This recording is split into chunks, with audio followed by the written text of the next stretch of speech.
기도드리시겠습니다. 사랑과 은혜가 풍성하신 하나님 아버지, 오늘 이 부족하고 어리석은 죄인을 이 귀하고 복된 자리에 세우셨으니 온전히 하나님의 말씀만 전하게 하옵소서. 예수 그리스도의 이름으로 기도드렸습니다. 아멘.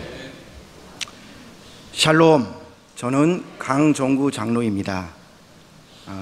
기독교 가정에서 삼형제 중에 막내로 태어났고 1994년 결혼과 함께 아연교회로 옮겨와 2014년부터 장로로 섬기고 있고 지금은 재무부장으로 섬기고 있습니다. 그러니까 올해가 아연교회로 옮긴 지 30년, 그리고 장로로서 11년째 되는 뜻깊은 해입니다. 오늘 제가 평신도 주일을 맞아 여러분에게 드리는 말씀은 성경적인 지식이라기보다는 짧은 저의 56년간의 삶 동안 하나님께서 저에게 주신 경험과 그리고 깨달은 바를 주시는 하나님의 말씀입니다. 프리젠테이션은 18분을 넘기면 안 된다고 합니다. 뇌과학과 세계적인 과거의 유명한 연설들을 보면 내 앞에 앉아있는 분들을 설득시킬 수 있는 가장 효과적인 방법은 18분 안에 모든 프리젠테이션을 마치는 거라고 합니다. 제가 자주 보는 테드도 이 18분의 규칙을 엄격하게 지키고 있습니다. 아무리 유명한 분도 18분 안에 끝내야 됩니다. 예를 들면 미국의 대통령 존 F 케네디가 달 탐사를 천명했던 그 유명한 문샷 연설, 우리는 10년 안에 달에 가기로 했습니다. 그 일이 쉬워서가 아니라 어렵기 때문에 결정했다는 그 연설, 그리고 애플의 창업자인 스티브 잡스의 그 유명한 스탠포드 대학교 연설, Stay hungry, stay foolish, 이러한 모든 연설들은 18분 안에 끝났습니다. 저도 오늘 테드처럼, 미국의 존 F 케네디 대통령처럼, 그리고 스티브 잡스처럼 지금부터 18분 안에 마치기에 노력하겠습니다. 네, 지금으로부터 11년 전 2013년 12월 첫 번째 주 토요일 오후에 교회 부목사님으로부터 전화가 왔습니다. 장로님, 축하드립니다.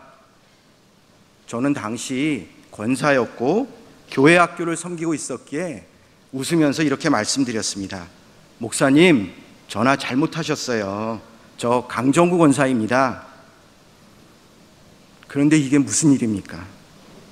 강정구 권사님, 네, 오늘 공천위원회에서 권사님을 신천 장로님으로 추천하셨습니다. 아니, 권사의 직분도 제대로 섬기지 못하는 사람에게 장로라니요. 저는 할아버지와 어머니께서 감리교 장로님으로 섬겨오시는 것을 어려서부터 쭉 봐왔습니다.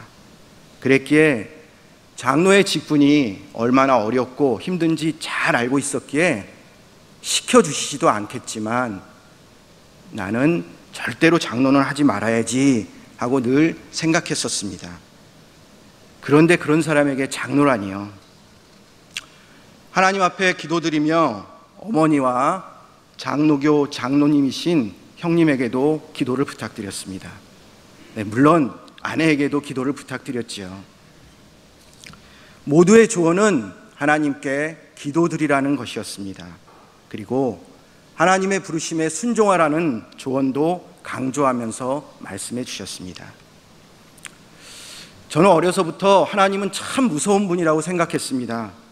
주일학교에서 왜 그랬는지 모르겠지만 항상 하나님께 죄짓고 벌받는 성경 속 인물들과 사건들만 너무 많이 이야기해 주신 것 같습니다.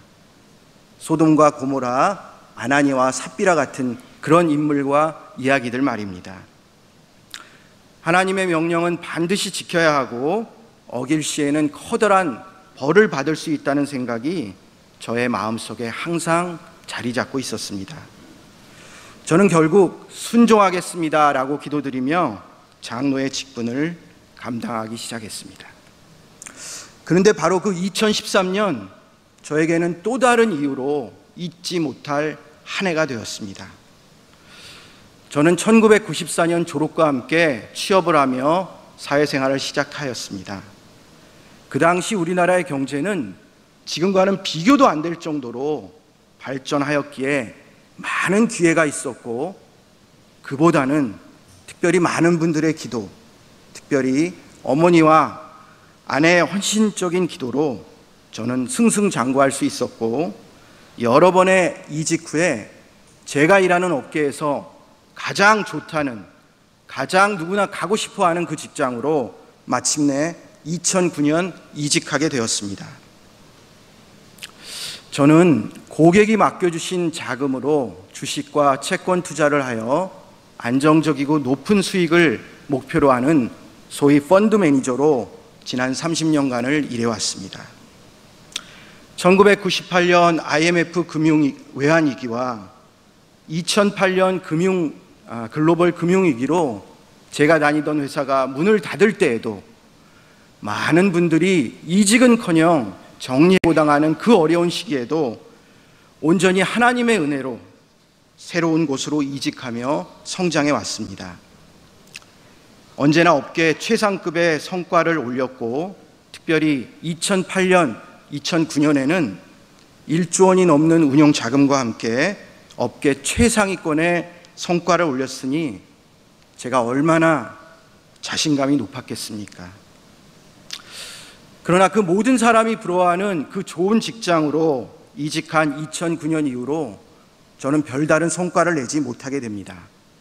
그러더니 급기야 2011년, 2012년 회사 내에서 가장 저조한 성과를 올리게 됩니다. 너무나 자존심이 상했고, 고객들의 빗발치는 항의로 매일 반성문을 쓰고 고객들과의 미팅으로 제 마음과 몸은 지쳐갔습니다. 그러던 2013년 하반기 갑자기 저의 성과가 급반등하기 시작하였습니다. 그리고 다시 예전처럼 업계의 최상위권을 기록하게 됩니다. 그때 저는 그 이전의 2년이 너무나 힘들고 지쳐서 이제 회사를 좀 내려놓고 쉬어야겠다는 결심을 하고, 아내와도 어느 정도 이야기를 마치고, 이제 그때가 2013년 12월이었으니 오늘이나 내일 사표를 내야지 하고 어느 때가 좋을까 마음먹고 있었던 바로 그 2013년 12월의 첫 번째 주의 첫 번째 토요일 오후에 하나님께서는 저를 신천 장로로 부르신 것입니다. 하나님에 대한 늘 두려운 마음을 가지고 있었고, 제 마음속으로는 그래, 내가 원하지도 바라지도 않았던 장로를, 그 힘든 장로를 내가 감당하겠다고 말씀드렸으니 이제 하나님께서는 분명히 복을 내려주실 거야 라고 생각하며 아멘으로 장로의 직분을 받았습니다. 더불어 내려놓으려고 했던 직장도 계속 다니게 됩니다.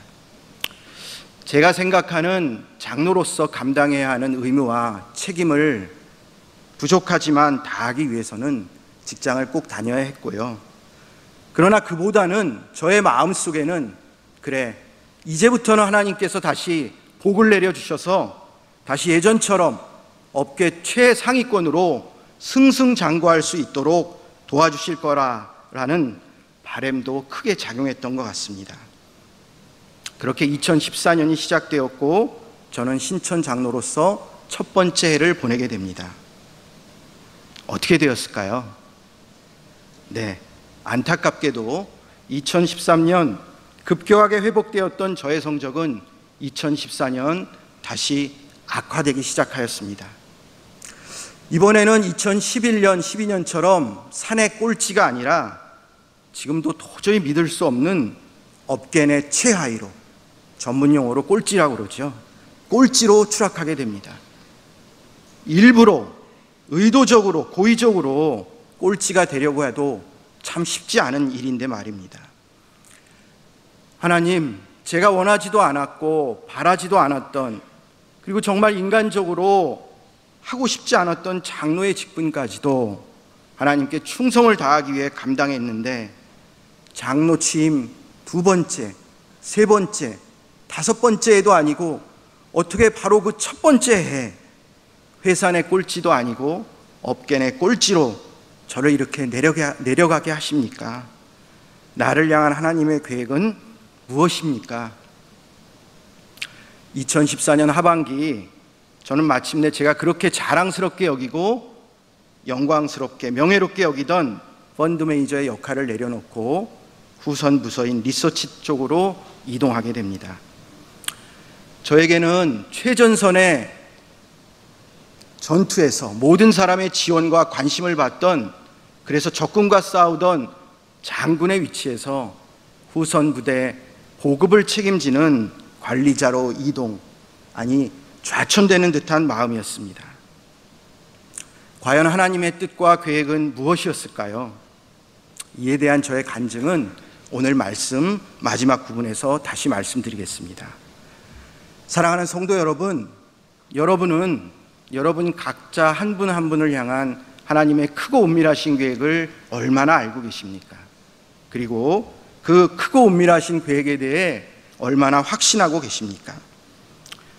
저의 짧은 삶을 돌이켜보면 나를 향한 하나님의 크고 은밀하신 계획을 알고 살아가기는 쉽지 않았던 것 같습니다. 특히 중요한 결정을 앞두고 있는 시기, 인생의 전환점이 될지도 모른다고 생각하는 그 중요한 시기를 전후해서는 더욱더 하나님의 계획과 뜻을 신뢰하며 믿음으로 담대히 나아가기는 쉽지 않았습니다. 물론 저의 믿음과 기도가 부족한 이유가 가장 크겠지만, 한참 뒤에 시간이 흐른 뒤에야 왜 하나님께서 그렇게 하셨는지를 깨닫고 왜 나에게 그 길로 인도하셨는지를 이해하고 감사하는 경우가 더 많았던 것 같습니다. 이처럼 하나님께서 나를 향한 크고 은밀하신 계획을 신뢰하지 못한다면 미래에 대한 불안과 걱정으로 인해 평안하고 행복하고 감사한 삶을 살아갈 수 없을 것입니다. 그런데 오늘 성경에서는 우리를 향한, 바로 여러분 한 분 한 분을 향한 하나님의 크고 은밀하신 계획이 분명히 있다고 말씀하십니다. 성경을 보시겠습니다. 디모데후서 2장 20절 21절 말씀입니다. 큰 집에는 금그릇과 은그릇뿐 아니라 나무그릇과 질그릇도 있어 귀하게 쓰는 것도 있고 천하게 쓰는 것도 있나니, 그러므로 누구든지 이런 것에서 자기를 깨끗하게 하면 귀히 쓰는 그릇이 되어 거룩하고 주인의 쓰심에 합당하며 모든 선한 일에 준비함이 되리라. 아멘. 맞습니다. 우리 한 사람 한 사람을 향한 하나님의 크고 은밀하신 계획은 분명히 있습니다.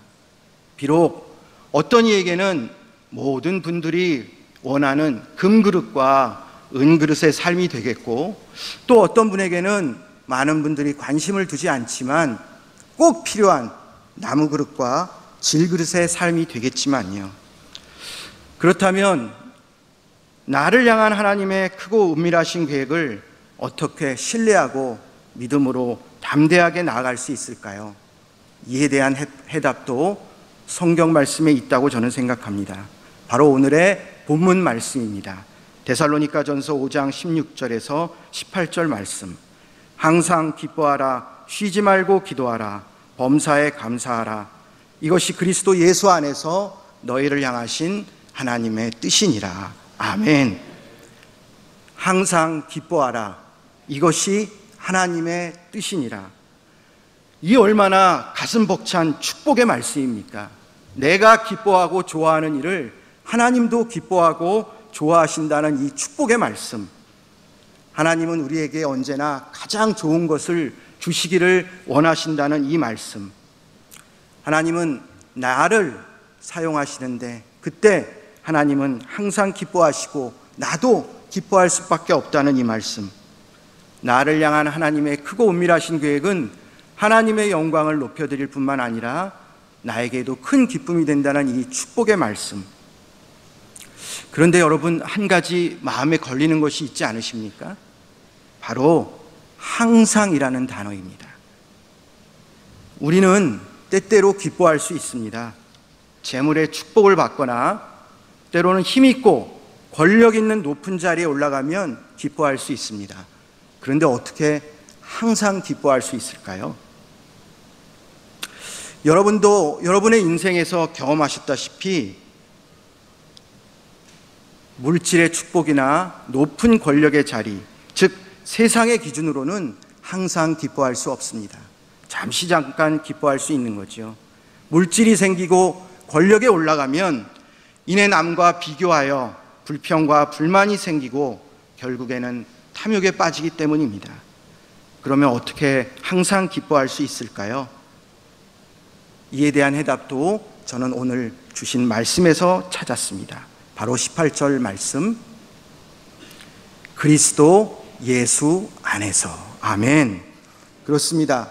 나의 힘이나 세상의 기준으로는 잠시 잠깐 기뻐할 수 있지만 결코 항상 기뻐할 수 없습니다. 오로지 우리가 예수 그리스도 안에 있을 때에만 항상 기뻐할 수 있는 것입니다. 그러므로 17절 말씀입니다. 쉬지 말고 기도하라. 이것이 하나님의 뜻이니라. 아멘. 우리가 예수 그리스도 안에서 살아갈 수 있도록, 그래서 우리가 항상 기뻐할 수 있도록 하나님은 우리에게 언제나 크고 은밀하신 계획으로 인도하여 주십니다. 바로 이를 위해서 우리는 항상 기도해야 하는 것입니다. 지난달 남선교회 조찬기도에서 담임 목사님께서 말씀해 주셨습니다. 기도는 소원을 비는 것이 아니라 나를 위한 하나님의 계획을 알고자 하는 것이 기도라고요. 이 얼마나 복된 말씀입니까? 그런데 저에게는 또 하나의 정말 축복의 말씀이 있습니다. 하나님은 때로는 하나님의 뜻이 아닐지라도 우리의 삶이 하나님 앞에 진실되고 선하다면 우리의 기도를 들어주시는 분입니다. 열왕기하 20장 1절에서 11절 말씀까지 제가 정리해서 말씀드려 보겠습니다. 그때 이스기야가 병들어 죽게 되매 아모스의 아들 선지자 이사야가 그에게 나와서 그에게 이르되 여호와의 말씀이 너는 집을 정리하라. 내가 죽고 살지 못하리라 하셨나이다. 히스기야가 낯을 벽으로 향하고 여호와께 기도하여 이르되 여호와여 구하오니 내가 진실과 전심으로 주 앞에 행하며 주께서 보시기에 선하게 행한 것을 기억하옵소서 하고 히스기야가 심히 통곡하더라. 너는 돌아가서 내 백성의 주권자 히스기야에게 이르기를 왕의 조상 다윗의 하나님 여호와의 말씀이 내가 내 기도를 들었고 내 눈물을 보았노라. 내가 너를 낫게 하리니 내가 3일 만에 여호와의 성전에 올라가겠고 내가 내 날에 15년을 더할 것이며 내가 너와 이 성을 아수르 왕의 손에서 구원하고 내가 나를 위하고 또 내 종 다윗을 위함으로 이 성을 보호하리라. 선지자 이사야가 여호와께 간구하며 아하스의 시계 위에 나아갔던 해 그림자를 10도 뒤로 물러가게 하셨더라. 아멘. 이 얼마나 놀랍고 흥분되는 히스기야의 기도에 대한 하나님의 응답입니까?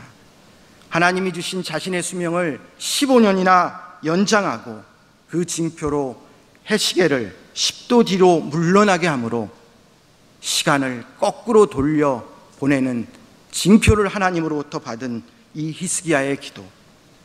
이처럼 우리가 하나님 앞에 진실되고 선하게 살아간다면 때로는 하나님은 하나님의 뜻에 반할지라도 우리의 기도를 들어주시는 분인데 하물며 하나님의 영광을 높이기 위해 우리를 사용해 주시고 그러한 삶을 확신하며 우리가 항상 기뻐할 수 있도록 예수 그리스도 안에서 살아가기를 기도드린다면 어찌 하나님께서 우리의 기도를 들어주시지 않으시겠습니까?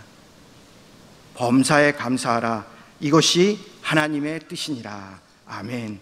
이렇게 우리의 기도에 반드시 응답하여 주실 하나님의 계획과 뜻을 신뢰하고 믿으신다면 우리는 하나님께 더 이상 간구할 것은 아무것도 없습니다.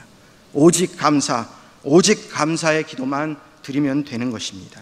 바로 범사에 감사할 수밖에 없는 것입니다. 사랑하는 아연의 성도 여러분, 이제 서두에 말씀드린 저의 이야기로 오늘의 말씀을 마무리 지으려고 합니다.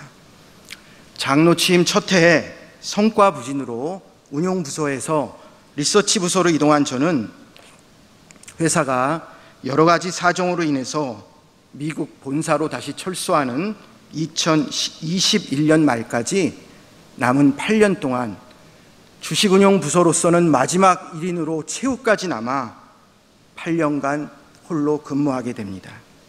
그 기간 동안 장로로서 감당해야 하는 의무와 책임도 부족하지만 어느 정도 감당할 수 있었습니다. 저를 향하신 하나님의 그 크고 은밀하신 계획을 8년이 지난 뒤에야 깨닫게 되어 너무나 죄스럽고 부끄러운 마음뿐이었습니다. 비록 화려한 금그릇과 은그릇이 아니라 사람들의 관심에서 멀어진 나무그릇과 질그릇의 삶이었지만 그때 저의 상황과 형편에는 가장 필요하고 가장 귀한 길이었던 것을 8년이 지난 뒤에야 깨닫게 된 것입니다. 사랑하는 아연의 성도 여러분, 여러분 한 분 한 분을 향한 하나님의 크고 은밀하신 계획은 오늘도 펼쳐지고 있으심을 믿으시기 바랍니다. 믿음은 두려움이 없는 것입니다. 그 믿음을 가지고 오늘도 예수 그리스도 안에서 항상 기뻐하고 그렇게 해주실 하나님을 신뢰하며 기도와 감사로 힘차게 나아가시기 바랍니다. 기도드리겠습니다. 부족한 죄인을 사용하여 주셔서 감사합니다. 온전히 하나님의 말씀만 전달되었을 줄 믿으며 예수 그리스도의 이름으로 기도드렸습니다. 아멘.